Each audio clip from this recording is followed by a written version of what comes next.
¡Ey, vente conmigo porque vamos a hablar de la película número 25 de Pedro Almodóvar, Amarga Navidad!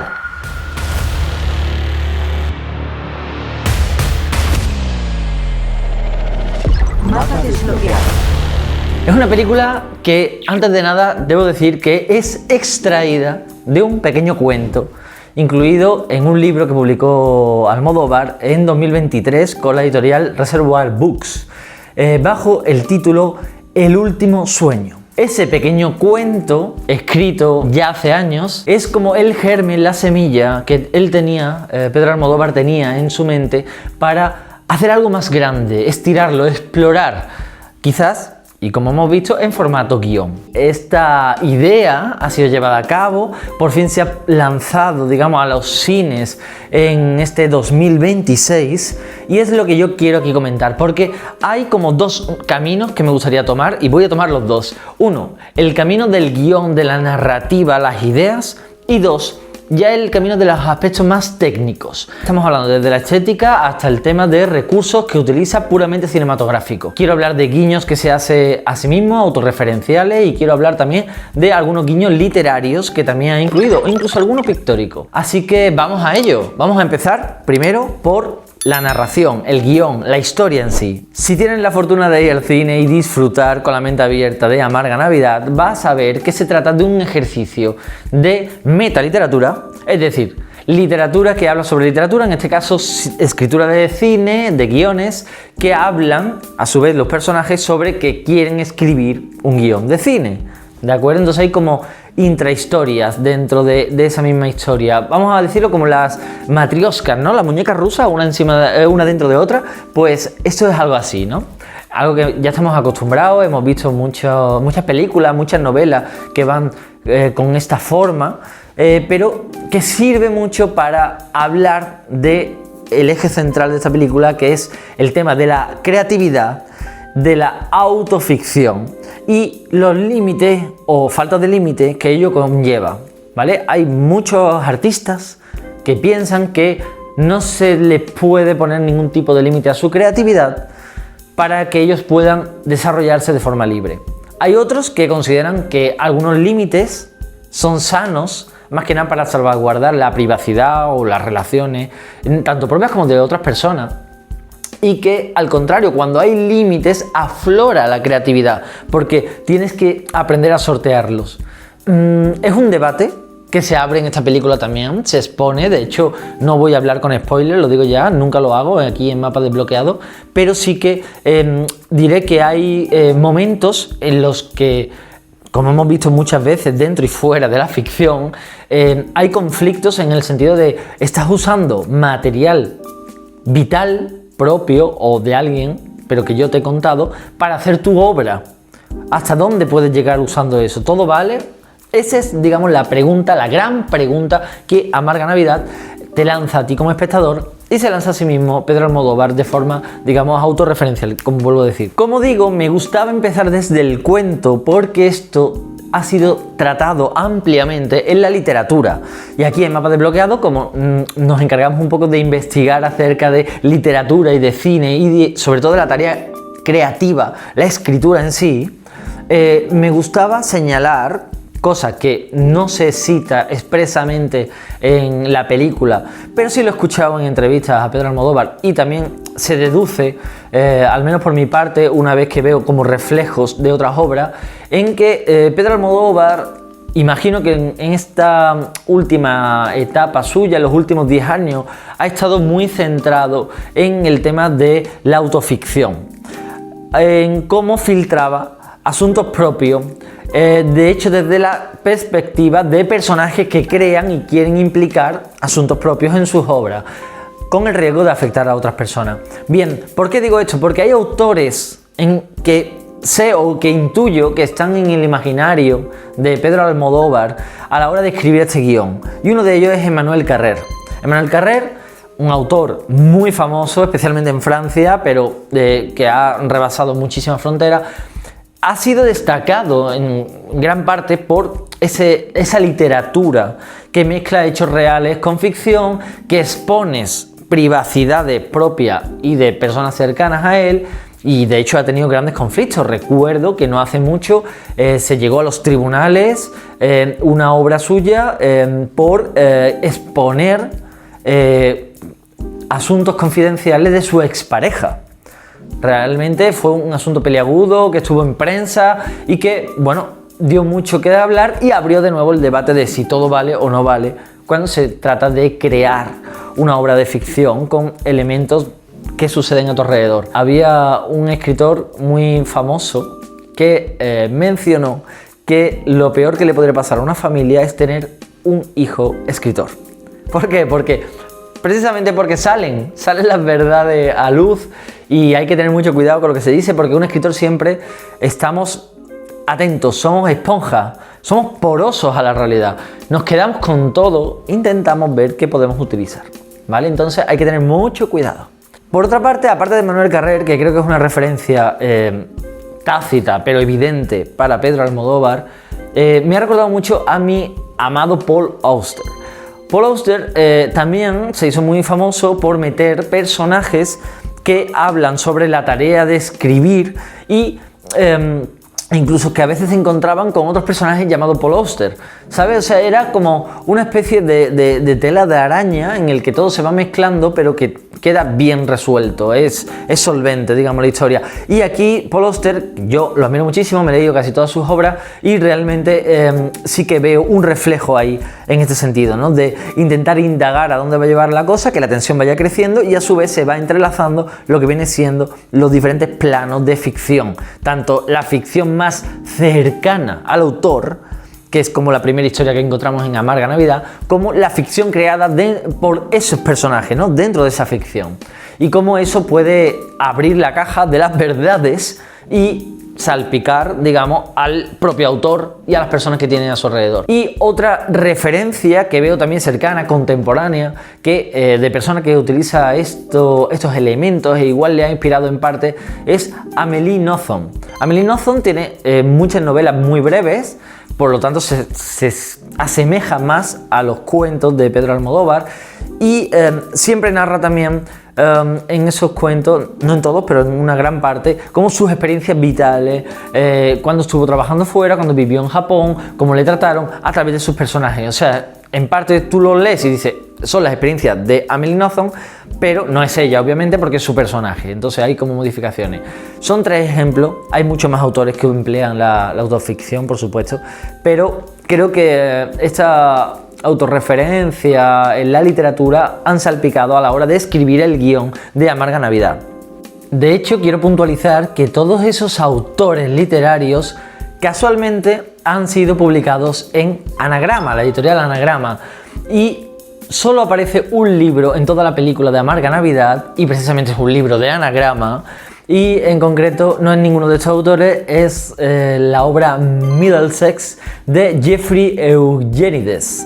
Es una obra que fue además premio Pulitzer y me hace mucha gracia porque es como que se cohabita intelectualmente, digamos, las obras publicadas por Anagrama en las películas, o al menos en esta película de Pedro Almodóvar. No es la primera vez, así que me parece como un detalle muy a tener en cuenta a la hora de hablar sobre creatividad literaria y a la hora de pensar en cómo se escribe el guión. Por cierto, el guión de esta película ha sido publicado también en formato libro por la misma editorial Reservoir Books, ¿de acuerdo? Está publicado en este mismo año, 2026, y ahí se recopila todo lo secreto a la hora de montar esta estructura que es, en palabras de Pedro Almodóvar, la película con una estructura más compleja de todas las que ha hecho. Así que igual es una buena oportunidad para estudiarlo y para echarle un vistazo y así ver cómo ha organizado, digamos, toda esta película sobre el papel. Otras de las cualidades que veo en este guión y que me encanta muchísimo, ya centrándonos en los personajes,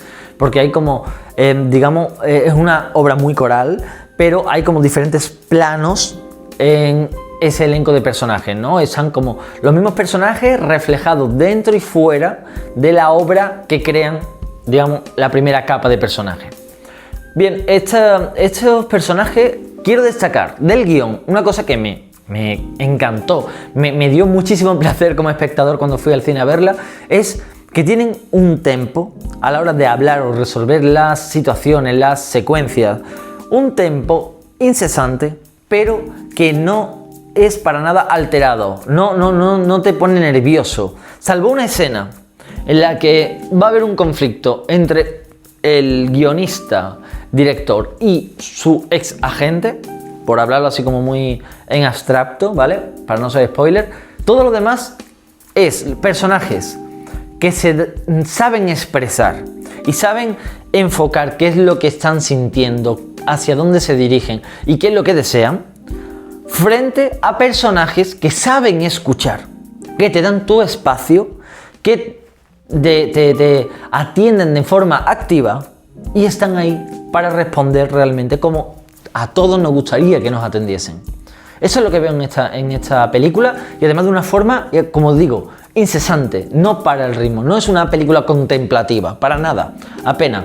Hay todo el tiempo movimiento, todo el tiempo avanza la trama, pero no hay ese agobio que en tantas películas vemos a diario y que por lo tanto te acaba cohibiendo a la hora de disfrutar plenamente de lo que viene siendo la película y sus ideas, las ideas que se transmiten a través de la boca de los personajes.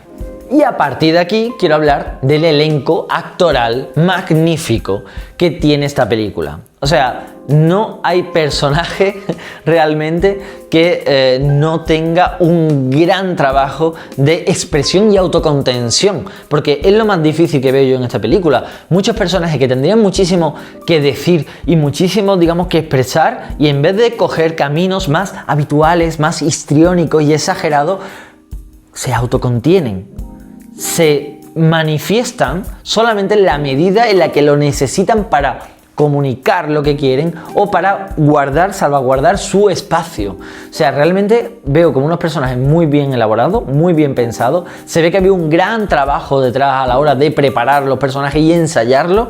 También he escuchado en algunos podcasts que Pedro Almodóvar ha dicho que ha trabajado durante meses como si fuese una obra de teatro, una y otra vez la secuencia para encontrar, digamos, el clima, el tono de cada conversación y luego reflejarlo delante de la cámara. Así que me parece que realmente se ha conseguido, ese trabajo está ahí y da un gusto increíble verlo ahí en la gran pantalla. Sobre el magnífico elenco actoral que participa en esta obra, que incluso aquí el director ha dicho que no le importaría trabajar con todos ellos otra vez de nuevo en otra película, cabe destacar, por supuesto, el papelazo que hace Bárbara Leni. Me encantó muchísimo, muchísimo. Y a Victoria Luengo, que es otra criatura actoral que me fascina porque me transmite muchísimo su forma de trabajar y la verdad es que me ha encantado verla aquí en esta película. Así como el papel de Leonardo Baraglia, Aitana Sánchez Gijón. Encontramos también a Patrick Criado, participación de King Gutiérrez, de Milena Smith y algunas colaboraciones como son las de Carmen Machi, la de Rosy de Palma o algunos otros actores, actrices y personalidades, digamos, del mundo del entretenimiento, de la cultura y del espectáculo. En cuanto a los tipos de personajes y qué funciones representan dentro de la trama, dentro del argumento de la película, debo hacer una pequeña referencia a un vídeo que publiqué aquí en Mapa Desbloqueado hace no mucho sobre los arquetipos que se podían dar tanto en un guión de cine como en una obra literaria. Bien, porque es importante ver, ya que son como los mismos personajes pero en diferentes planos, en qué arquetipos caen cada uno, cuál es su función dentro de la obra. Por una parte, vamos a encontrar que el personaje más directo que se identifica con Pedro Almodóvar, ¿no? Digamos, en ese ejercicio de autoficción, es el personaje que se hace como de director o directora dentro de la doble ficción y guionista, ¿no? El que está creando. Y ese precisamente es uno de los arquetipos que comenté aquí en Mapa Desbloqueado. El arquetipo del creador, en el que lo único que tiene en mente, la única fijación es la creación de una nueva obra y todas las herramientas que pueden servirle y explorar más allá de los horizontes hasta a los que ha llegado por el momento. Realmente esa figura, digamos, puede tener mucho movimiento alrededor porque no se sabe muy bien las implicaciones que pueden tener sus actos y sus decisiones. Y realmente a esta figura le da igual las implicaciones, le da igual las consecuencias. Ellos quieren avanzar y llegar a la culminación de una obra creativa. ¿De acuerdo? Entonces, ese arquetipo está muy presente, de hecho, está en el eje central de la obra. Todo el argumento va girando en torno a la creación. Otro de los arquetipos que vamos a encontrar en esa obra es la figura, de una forma un poco secundaria, pero que va cogiendo como protagonismo, la figura, el arquetipo del amante, que a su vez va pivotando con el arquetipo del cuidador. La diferencia básicamente es que el amante muestra una lealtad ciega y indudable hacia la persona, y es aquí en esta película, en Amarga Navidad, el personaje que siempre está alrededor del guionista, del director, ¿no? El personaje que siempre está atendiendo sus necesidades y que le comparte, digamos, sus impresiones cuando le deja leer lo que ha creado, su guión. Y bueno, es el personaje aquí llevado a cabo por King Gutiérrez y Patrick Criado. Por otra parte, digo que pivota sobre el tema de cuidador porque hay algunas figuras que son más cuidadoras que amantes, en el sentido de que sienten que deben proteger a la que consideran indefensa o a la persona que saben que está pasando por una mala racha, y ahora mismo es como: yo me veo con energía y con fuerza, aunque yo también lo esté pasando mal, yo voy a volcarme en ti para que tú no sufras. Ese es el arquetipo del cuidador, y aquí lo vamos a ver muchísimo también. De hecho, lo vamos a ver dentro de esa segunda capa de metaficción, ¿vale?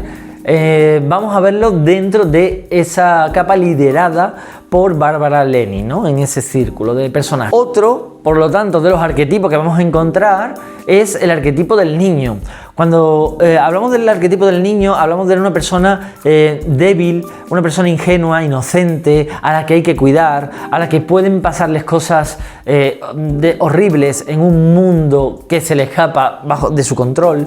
Y aquí sobre todo lo vamos a encontrar en el papel de Milena Smith, ¿no? En el de una madre que ha perdido a su hijo y cómo se enfrenta a ello. Pero también lo vamos a encontrar en el papel de Vicky Luengo, que hace de una madre también, pero que se siente supeditada a una relación tóxica de su pareja y de la que no sabe muy bien cómo escapar de la misma. Y le vamos a ver en otros personajes, ¿de acuerdo? Es otro de los arquetipos que van a estar ahí como presentes, interrelacionándose tanto con los cuidadores como con el creador. Y por último hay un arquetipo más, y es el arquetipo, digamos, que se genera con la ex agente de aquí del director de cine, que es quizás el arquetipo más complejo a la hora de llevarlo a cabo. Está, digamos, encabezado aquí por el papelazo que hace Aitana Sánchez Gijón, y se trata del arquetipo del explorador. Es un arquetipo que se diferencia muchísimo del héroe. Como veis, no hay ningún héroe tal cual en esta película. Es una persona que necesita salirse del camino habitual, del sendero habitual, para encontrar aquello que resuena más con esa figura, con sí mismo, en este caso con sí misma. Y Aitana Sánchez Gijón, como su agente, le tiene que dejar para seguir su propio camino y encontrar lo que resuena con ella. Son pocos arquetipos los que vamos a encontrar en este guión, pero muy fuerte, muy potente, y sobre el que se desarrolla toda la trama. Es que no se necesita más. Y para finalizar la parte de trama del guión, vamos a encontrar, como hemos dicho, que esto es algo autoficción, ¿no? Es algo que hace referencia a la propia creación de Pedro Almodóvar, muchos guiños a algunas de sus películas, más allá de algunos elementos de su vida, ¿no? Pero, por ejemplo, casi se menciona, digamos, bastante de cerca Dolor y Gloria, se hace una gran referencia, y luego hay otro momento en el que Bárbara Leni va a hacer una gran referencia, una gran explicación. De hecho, cerca del momento de la aparición de Carmen Machi, que hace una breve aparición en la película, en el que se hace referencia a la película de Hable con ella. Y ahora me dejo llevar por la propia escritura para ir a la parte técnica. Desde el comienzo, los primeros segundos de la película, vamos a ver que aparece en pantalla la propia escritura de ordenador, la propia tipografía que van haciendo a partir del cursor parpadeante digamos, tanto el título como lo que vamos a encontrar van a ser la expresión, la puerta de entrada de esa escritura que nos va a llevar a esa otra ficción dentro de la ficción. Y también vamos a verlo, y me encantó mucho ese recurso, en situaciones en las que el espacio sonoramente está saturado, ¿vale? Porque hay mucho movimiento, gritos y tal. Hay una conversación al fondo de dos personajes y como se escucha muy mal, se optó por escribir tal cual el guión expresa el diálogo en la conversación entre esos dos personajes, ¿de acuerdo? Lo vamos a encontrar muchísimo y a mí me encantó ver ese recurso. Por otro lado, para hablar de la parte técnica, ¿qué decir? Lo primero, lo maravilloso, lo que ya supongo que está todo el mundo acostumbrado si ha seguido viendo el cine de Almodóvar, su estética. La estética en esta película sigue siendo maravillosa. El lenguaje tan personal de los colores que utiliza Almodóvar, el verde siempre en contraste con el rojo, el naranja amarillo en contraste con el azul oscuro, cian, o sea, está todo el tiempo presente. Me gusta mucho, da mucha paz, mucha calma ver la película con esta dedicación, pero debo señalar que en esta película tiene una particularidad. Aparece un color nuevo, vamos a decir, que cobra protagonismo en Amarga Navidad desde el cartel, que es el celeste. Aparece selectivamente el color celeste y aparece principalmente al arranque de la película, pero va a estar ahí presente como un detalle que aparece de vez en cuando y que nos delata esa particularidad de esta película en concreto. Más allá de eso, ¿qué decir de los decorados? O sea, siempre vemos pues lujo, casas enormes, mansiones, buenos chalets, una decoración de interiores perfecta, armoniosa, desigual, pero que a su vez queda muy bien. La verdad es que supongo que es la parte más atractiva para el espectador. Es verdad que cuesta más empatizar con estos decorados y con estos personajes y sus problemas, porque igual a uno pues dice, oye, lo veo interesante como experimento cinematográfico, pero no es una cosa que me vaya a pasar a mí. Pero a su vez encuentra la armonía, no todo tiene que ser tan identificado con el día a día de todos los espectadores. Entonces es un elemento menor, digamos, pero siempre con ese nivel. Me voy a otro tipo de decorado. Usa Lanzarote como escenario emocional y psicológico del interior de los personajes que van a estar en esa isla en un momento determinado de la película. Esa arena y esa roca negra erosionada del volcán que está ahí tan presente, tan dura, y que a su vez da una calma especial a estos personajes. Eso me pareció un acierto magnífico. Los planos en los que aparece el mar difuminado de fondo que se confunde con el cielo y la tierra negra, me pareció genial, me pareció un gran acierto a la hora de reflejar también, ya te digo, el paisaje emocional que tienen esos personajes por dentro. Por último, para soltar ya por fin la estética, algo habitual en las películas de Almodóvar es el tema del vestuario. Un vestuario muy elegante, pero a la vez sobrio, de colores que dan mucho confort realmente, porque están dentro de la armonía cromática de la película, pero que no buscan lucirse, no buscan sobresalir de una forma espinosa en la pantalla. Realmente son colores que quieren pasar desapercibidos sin dejar de mostrar cierta calidad, cualidad de lujo que tienen esas prendas. Una mención especial a la extraordinaria banda sonora que desarrolla aquí Alberto Iglesias. O sea, realmente se encarga de prácticamente casi toda la música de la obra. Es verdad que hay alguna particularidad. La música es sobrecogedora, es emotiva, tiene mucha fuerza, sobre todo cuando tienen que ver la narración mucho con tormenta, con rayos, con dolores de cabeza que sufren algunos de los personajes. La verdad es que va subiendo el clímax, va agobiando cuando tiene que agobiar y a su vez nos va dando un pozo en el que poder seguir viendo la película de una forma cómoda y agradable, la verdad. O sea, que me ha parecido un trabajazo detrás de esta banda sonora por parte de Alberto Iglesias. Y quiero decir un último apunte. Hay un momento en el que el personaje de Bárbara Leni coge a Patrick Criado y le lleva a rodar un anuncio, ¿vale? Hay una cama, hay una ventana y ahí en ese momento ese personaje de Patrick Criado, la verdad es que tiene todas las vibes de recrear los personajes del pintor Edward Hopper, pintor famosísimo que hacía personajes con un gran halo de melancolía, que solía mirar hacia exteriores, hacia ventanas y tal, en una actitud reflexiva. Bueno, pues ahí se recrea esa misma esencia, aunque con otros colores, pero recordemos que puede que sea una gran referencia para Pedro Almodóvar, porque Hopper también era muy famoso por usar en esos cuadros melancólicos unos tonos verdes, cálidos, rojos, naranjas, que se asemejan mucho a la paleta de colores de la película de Pedro Almodóvar. Y por último, voy a decir solamente un par de cosas que seguramente van a ser, bueno, impopulares, pero hay dos escenas que se ven claramente que son caprichos de Pedro Almodóvar, que no aportan nada a la trama, que yo quizás lo hubiera eliminado. Uno es, y yo entiendo que a la gente le gustará, ¿por qué no? Es totalmente respetable.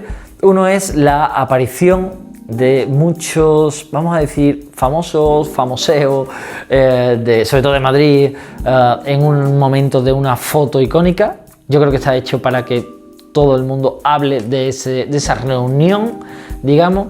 Para mí, solo destaqué, aparte de Rosy de Palma, los Javis, realmente, pero realmente no aporta nada. Esa escena es una escena dentro de una fiesta y esa fiesta tampoco aporta nada. Entonces esa digresión de la trama para ir a esa fiesta a por un elemento, no diré cuál ni qué personajes van, y luego volver, no aporta más allá que el capricho del director. Y por otra parte, la otra escena que para mí sobra totalmente es una intervención cantada de la intérprete Amaya. Por eso digo que no toda la música es de aquí, de Alberto Iglesias. Ese momento me pareció, en cuanto cápsula en sí, bien, bonito. Ella canta como en la privacidad, solamente acompañada sutilmente con un cello de fondo. Canta a dos personajes en un momento aislado, pero es totalmente innecesaria esa escena, caprichosa en el sentido de no venía a cuento que esto pasara, no aporta nada nuevo que esto pasara. Y a mí realmente no me dijo nada, porque además se trata de una interpretación de Chabela Vargas, pero ya se está nombrando Chabela Vargas, se ha puesto incluso grabaciones de Chabela Vargas en otro momento de la película, que tiene como mucha presencia. Entonces, como, ¿para qué esto? ¿Para qué algo tan forzado? Porque en otros momentos sí que tiene presencia y sí que tiene peso por sí mismo, incluso empuja a personajes a tomar decisiones, pero aquí no aporta nada. Todo lo demás me parece realmente un trabajazo de Pedro Almodóvar. Entiendo que al ser muy complejo y al ser muy autorreferencial no va a conectar con gran parte del público, pero por otra parte del público sí que vamos a estar muy dentro de la película y le vamos a agradecer muchísimo. Hasta aquí mi valoración de Amarga Navidad. Espero haber arrojado un poquito de luz para ti, si has visto la película, para complementar y podamos hablar aquí en comentarios qué te ha parecido, si estás de acuerdo o no. Arrojar un poco más de luz a lo mejor en el aspecto literario y de referencias, que igual a lo mejor no todo el mundo vea a la primera. Y por otra parte, si no has visto la película, espero no haberte sorprendido con ningún spoiler. Realmente he trabajado para ello, pero sí que espero que sea una puerta de entrada para que te animes y vayas al cine y disfrutes de la película de Pedro Almodóvar. Así que bueno, recordar que está también disponible el guión en la editorial de Reservoir Books, por si os pica la curiosidad poder complementar esta información, y nos vemos en la siguiente reseña, comentario de la próxima película. Así que muchas gracias, suscríbete a Mapa Desbloqueado si no estás suscrito, la verdad es que eso me ayudaría muchísimo a crecer como proyecto, y aquí estamos trabajando siempre para divulgar sobre cultura, sobre arte y sobre la tarea creativa, la escritura principalmente, ya sea de guiones, de cine o sea de literatura. Así que bueno, muchísimas gracias por todo y nos vemos en el siguiente vídeo. ¡Hasta luego! Mapa desbloqueado.